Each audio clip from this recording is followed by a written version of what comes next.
Assalamualaikum warahmatullahi wabarakatuh. Ketemu lagi dengan Asda channel Tauhid Islam tetap yang terbaik. Oke guys, menyikapi di pekan-pekan terakhir ini, apalagi di 2 minggu terakhir, di berita di dunia hari ini, di internasional, yang dimana negara Iran sudah mulai bergerak, ada suatu perlawanan. Udah beberapa rudal Irak, ada Sicil ataupun rudal yang lainnya yang dimana supersonik yang telah menghancurkan beberapa bangunan-bangunan yang ada di Israel. Adapun yang terjadi di pekan-pekan ini, banyak para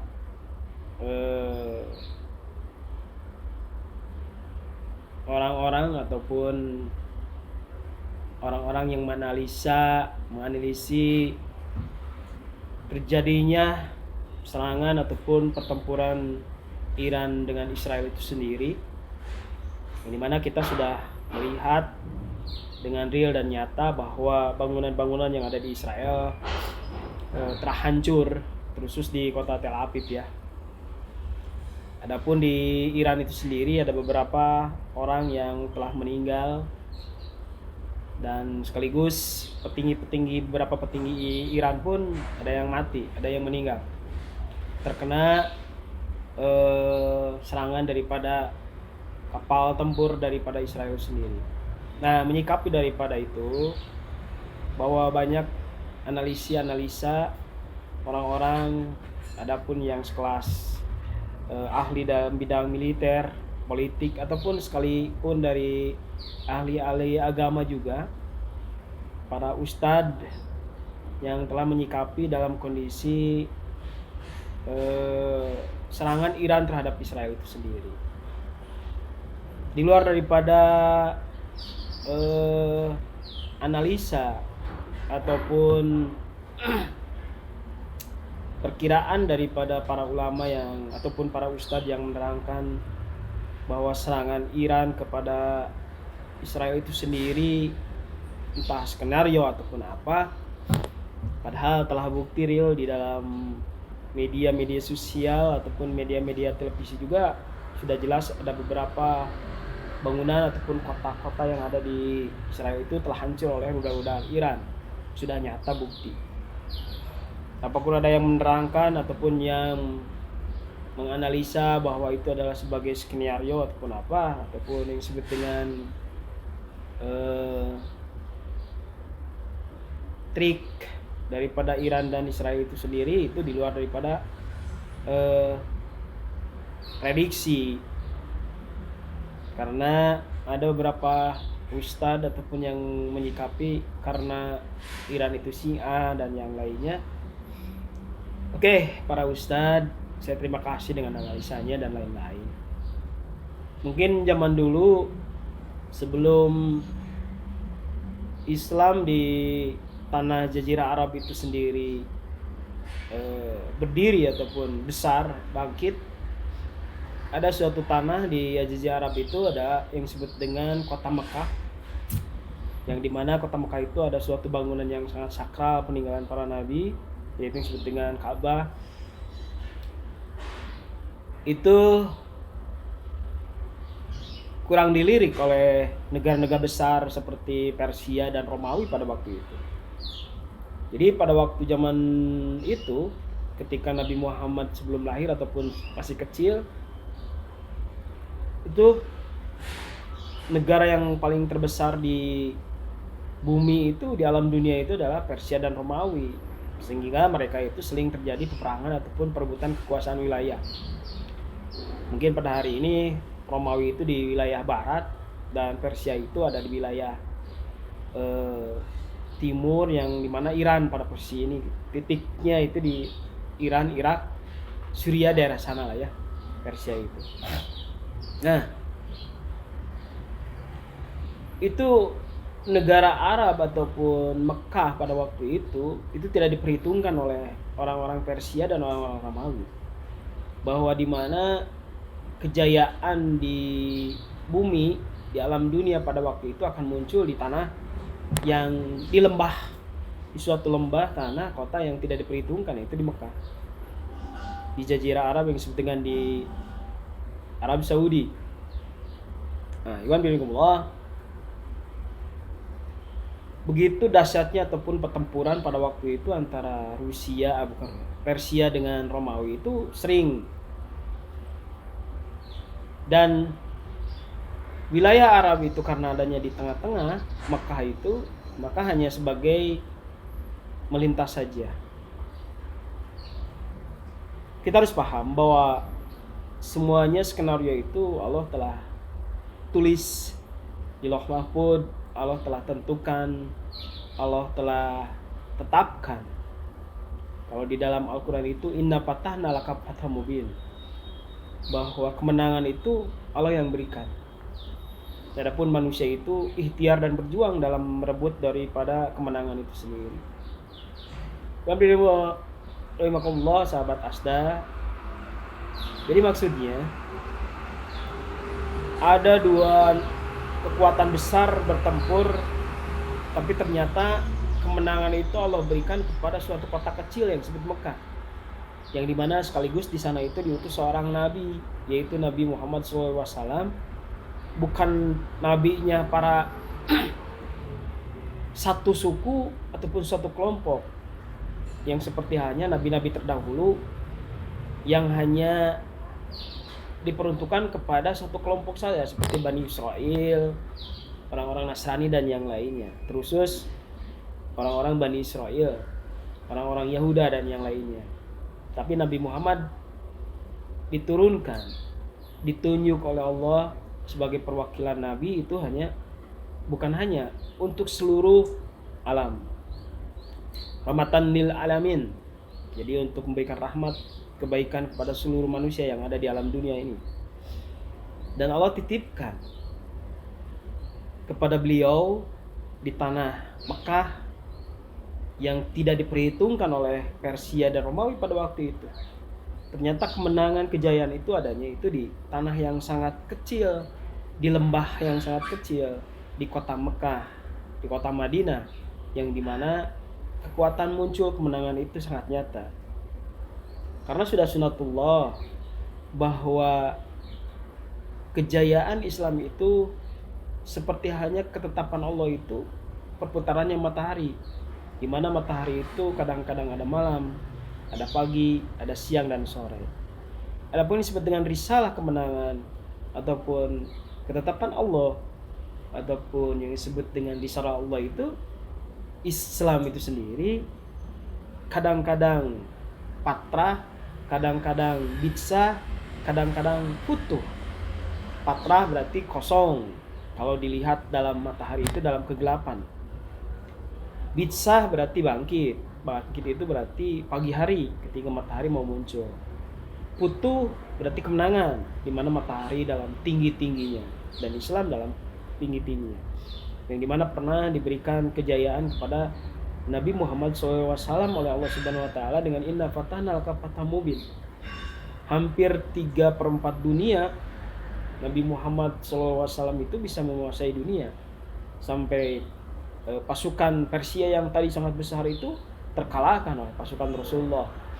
Sampai terakhirnya juga setelah peninggalan 800 tahun Rasulullah, yang telah dijanjikan oleh Rasulullah itu sendiri dengan keyakinan dari Allah Sang Khalik Pencipta bahwa akan ada seorang pemimpin, imam, pemimpin yang terbaik di antara pemimpin, umat yang terbaik di antara umat, yang bisa menguasai, bisa memenangkan, bisa menghancurkan tembok Konstantinopel, itu disebut dengan kekuatan Roma. Ternyata terjadi. Itulah Allah sekilas sejarah dari zaman Rasulullah. Yang disebut dengan sejarah itu adalah sajaratun, seperti halnya disebut dengan sajaratun itu adalah pohon. Ketika pohon itu ingin menjadikan suatu pohon baik, maka harus diawali dengan akarnya itu yang baik. Jadi maksudnya sejarah itu akan terulang. Sejarah itu adalah cerita masa lalu, cerita sekarang, dan yang akan masa datang itu akan sama gitu, terus mengalir. Seperti halnya setelah kejayaan Islam dengan kekuatan yang telah mengalahkan ataupun Konstantinopel itu sendiri dengan dikuasai oleh Khalifah Turki Utsmani, dan karena tadi bahwa yang disebut dengan risalah itu seperti hanya yang sunatullah itu seperti hanya perputaran matahari, dan terjadilah setelah puncaknya kejayaan Islam itu menjadi khalifah di muka bumi itu di alam dunia ini seperti hanya matahari di siang hari di atas, dan dia mulai tenggelam lagi. 1924 itu terjadilah yang disebut dengan kehancuran, kehilafahan sekaligus hancurnya risalah di muka bumi. Jadi maksudnya bukan tidak ada orang manusia yang sujud dan ruku kepada Allah. Banyak pada waktu masih ada orang-orang yang taat kepada agamanya Allah. Cuman secara institusi, secara kekuatan berlembaga itu sudah tidak ada. Jadi Islam itu sudah terpecah dengan membawa masing-masing gitu, sebagai pribadi-pribadi masing-masing. Jadi solehnya itu hanya untuk sendiri saja. Padahal Allah itu dan Rasulnya tidak menginginkan seperti itu. Tidak cukup dengan soleh ataupun baik untuk sendiri. Karena Islam itu diturunkan rahmatan lil alamin.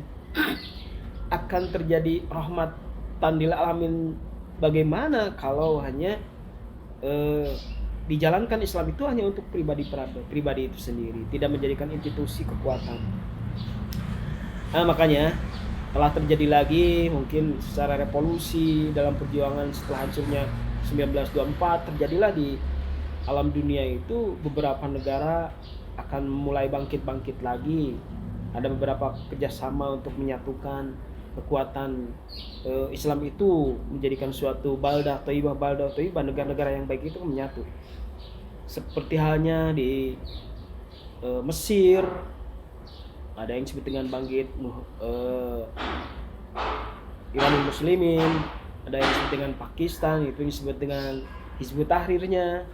Sekaligus di Indonesia pun, di Nusantara pada waktu itu, belum Indonesia, Nusantara pernah terjadi sekitar 1936 itu dengan organisasi SI-nya itu dengan dipimpin oleh Pak Hos Cokro Aminoto dan oleh Sekar Maji Kartosuwiryo. Pada waktu itu sudah ada kebangkitan mengikuti daripada alur perjuangan Rasulullah pada waktu itu di Nusantara, di Indonesia, dengan pola ataupun sikap yang disebut dengan sikap kembali lagi dalam perjuangan risalah Islam, dengan pola bahwa Pak Hos Cokro Aminoto di SI-nya dengan di sekretarisnya itu adalah Sekar Maji Kartosuwiryo yang pada waktu itu mempunyai gagasan dan ide yang disebut dengan sistem pola hijrah, pola perjuangan, purkonisasi.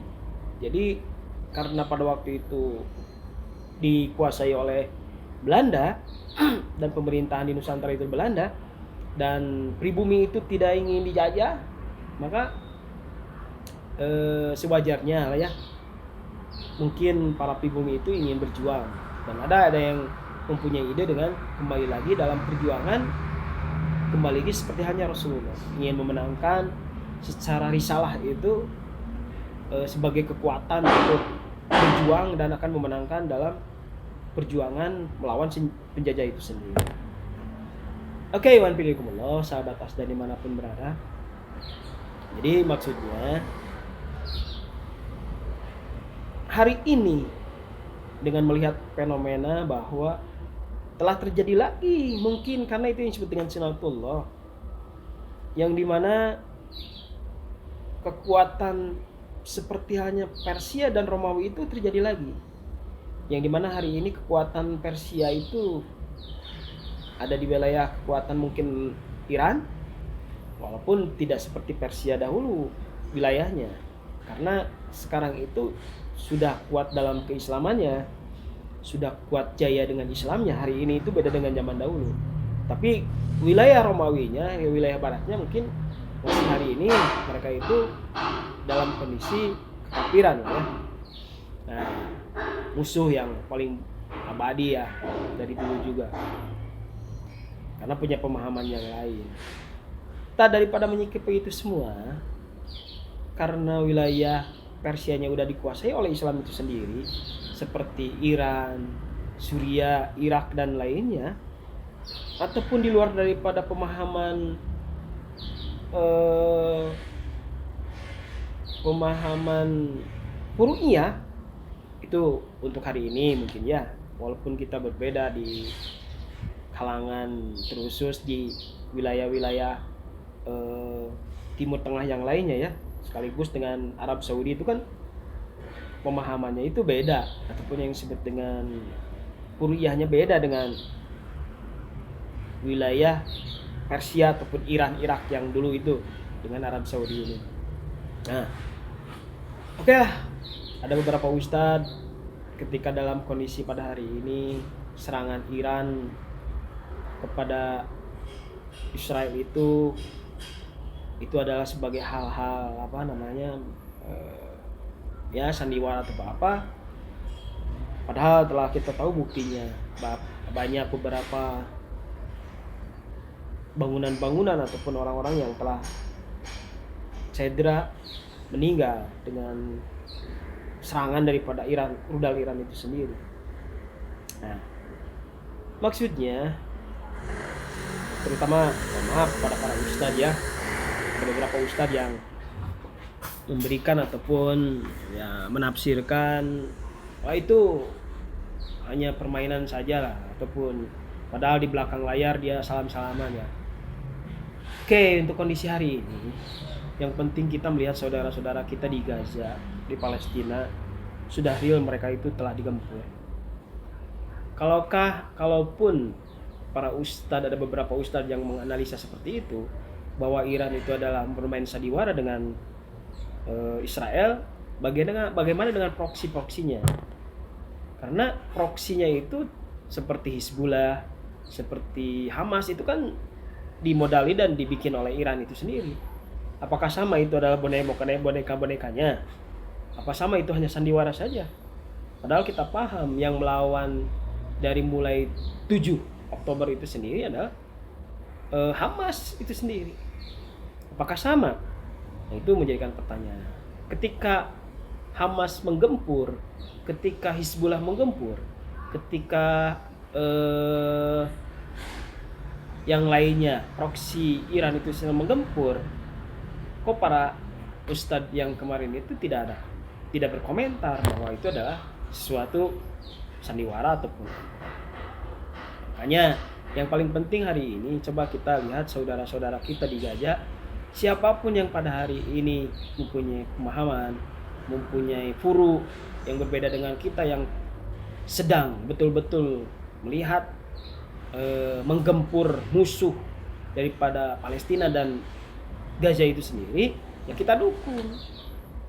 Karena yang mendukung Gaza dan Palestina hari ini itu bukan hanya orang-orang mukmin yang berbeda furu dengan kita. Orang-orang non-muslim saja di dunia itu sekarang sudah mulai mendukung. Jadi kita mendukung di luar daripada ada skenario apapun ya. Silakan saja mereka mungkin ya. Yang pasti kita real nyata bahwa ada penggempuran kepada Israel, ada bantuan-bantuan, walaupun di negara-negara yang lainnya terdiam. Ya, peperiheun negara lain terdiam, Iran, Hizbullah, Hamas yang berani menggempur. Oke, wan pinkumullah.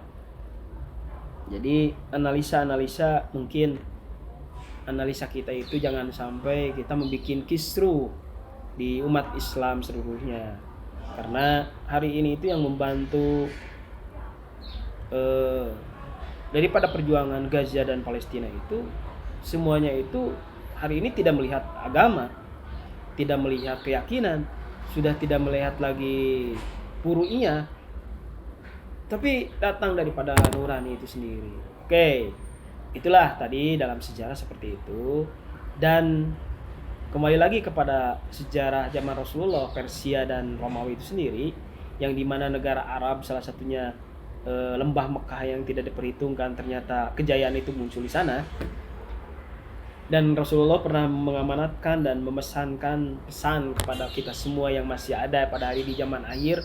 Yang pertama, bahwa kata Rasulullah akan terjadi disebut dengan fitnah akhir zaman. Ya seperti itu kondisinya ya. Iwan Binukullah sudah paham lah yang disebut dengan fitnah akhir zaman itu seperti apa. Terasa mungkin hari ini. Yang berikutnya bahwa Rasulullah itu pernah berpesan bahwa akan terjadi yang disebut dengan Islam Nubuwah. Islam Nubuwah itu akan terjadi lagi kejayaan Islam seperti halnya kejayaan pernah dirasakan oleh para Rasul ataupun Nabi Muhammad sekalipun dengan para sahabatnya. Akan terjadi lagi setelahnya, kata Rasulullah. Dan Rasulullah menunjuk kepada wilayah timur, maka akan datang suatu pasukan-pasukan yang membawa bendera hitam sampai nunjuk ke daerah timur. Apakah di barat ketika di Arab itu Rasulullah menunjuk itu ke timur itu apalah ke Nusantara ini? Allahu a'lam bishawab. Bisa jadi munculnya bendera-bendera yang membawa pasukan-pasukan bendera hitam itu, panji-panji hitam yang membawa kekuatan secara muslim, mukmin yang sangat fanatik itu bisa jadi akan munculnya di wilayah Nusantara ini. Yang disebut dengan Nusantara itu terbagi, ada yang disebut dengan Indonesia, ada yang disebut dengan Malaysia, Singapura, ada yang disebut dengan Brunei dan lain-lain. Insya Allah. Ingat, daripada analisa itu sendiri, maka yang paling fanatik itu ada di Nusantara. Mudah-mudahan pembawa panji-panji hitam itu muncul di negeri kita. Oke, yang akan memenangkan, yang akan mengembalikan lagi yang disebut dengan Islam Nubuwah, kejayaan Islam di muka bumi ini. Mari berjuang. Ketika kita tidak mampu dengan tangan-tangan kita berjuang, maka dengan lisanlah kita berjuang. Bagaimana caranya kita berjuang dengan lisan? Jangan berhenti untuk terus berdakwah, menyampaikan risalah kepada saudara kita, kepada sahabat kita, kepada siapapun yang ada di sekitar kita. Kalau kita tidak mampu dengan lisan kita, bil hal, dengan akhlak kita, dengan kebaikan kita, dengan sesuatu yang ada dalam diri kita, bersedekah ataupun berbagi dan lainnya. Ketika kita pun tidak mampu semuanya itu, ya diam saja. Walaupun diam itu adalah selemah-lemahnya orang-orang yang beriman. Tapi maksudnya jangan kita diam. Paling minimal kita berdoa kepada sahabat-sahabat kita. Allah dan Rasulnya telah menjanjikan bahwa Islam itu akan jaya. Allah dan Rasulnya telah menjanjikan bahwa akan terjadi Islam Nubuwah.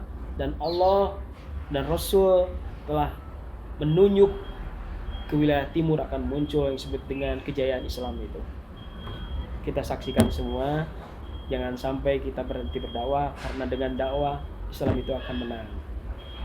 Saya bangga dengan para ustadz-ustadz yang pada hari ini memperjuangkan Islam, tidak memperjuangkan puru, tapi memperjuangkan Islam.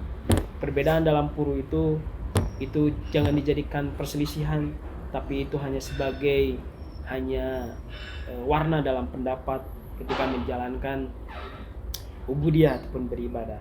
Yang paling penting kita harus satu akidah, satu keyakinan, satu ikatan. Akidah artinya aqada yakidu akidatan. Akidah itu adalah tali mengikat. Apa yang mengikat kita? Bukan puru, bukan pemahaman, tapi yang mengikat kita adalah dinul Islam, hak aturan Allah. Cukup sementara seperti itu. Mudah-mudahan banyak guna dan manfaatnya, dan mudah-mudahan banyak berkah bagi kita. Dan insya Allah dengan berjuang di media sosial, di darat, dimanapun kita berada, dan mudah-mudahan Allah terus menaungi kita dan melindungi kita. Benarnya dari Allah, kekurangan dari saya pribadi mohon maaf. Robbana atina fid dunya hasanah wa fil akhirati hasanah wa qina adzabannar. Walhamdulillahirabbil alamin. Wassalamualaikum warahmatullahi wabarakatuh. Islam tetap yang terbaik.